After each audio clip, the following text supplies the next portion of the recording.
What's up, guys? How's it going? Kurt from Kurt's Cottage. I'm just plowing out the snow now. So if you look in my other videos, you'll see there's a four-wheel drive Toyota pushing the snow around here. Well, I've switched that up a little bit because the Toyota died. So I put it on the GMC. It's only rear-wheel drive, but look at this.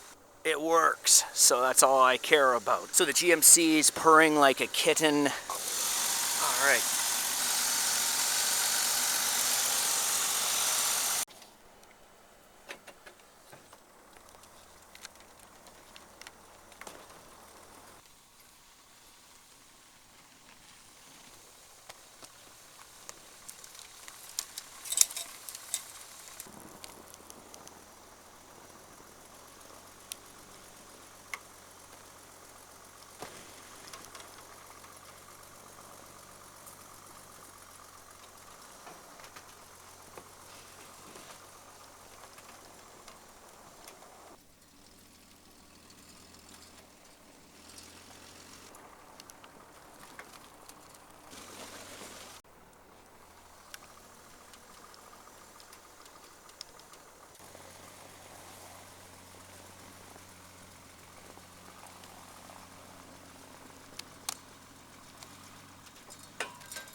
So let's look at the attachment here. Basically, I've just taken 4x4 and run it underneath. The wood's not new.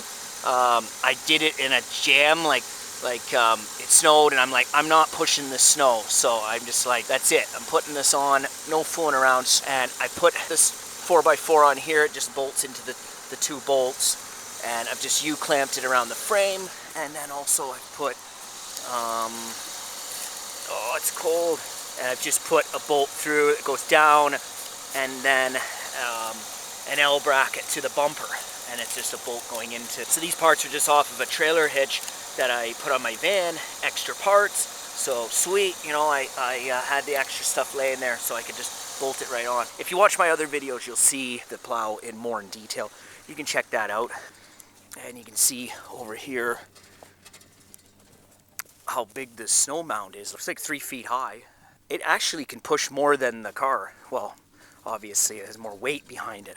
But the thing is, it's only rear-wheel drive, so that's all we're dealing with here. But we'll take a look in the back. Of course, I had to put some weight in it, obviously. There's 4 1/4-inch steel plates in the back, 1/8-inch steel plate, and then a bunch of firewood.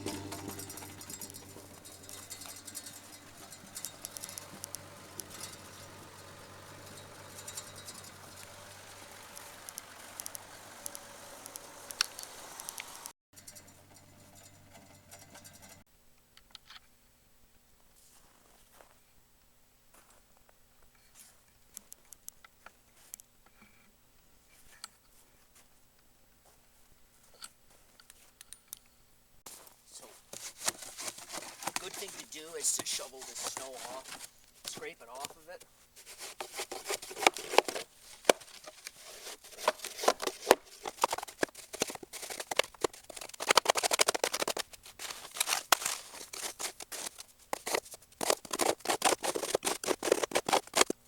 So thank you for watching homemade wooden plow on the rear-wheel drive GMC, and peace out.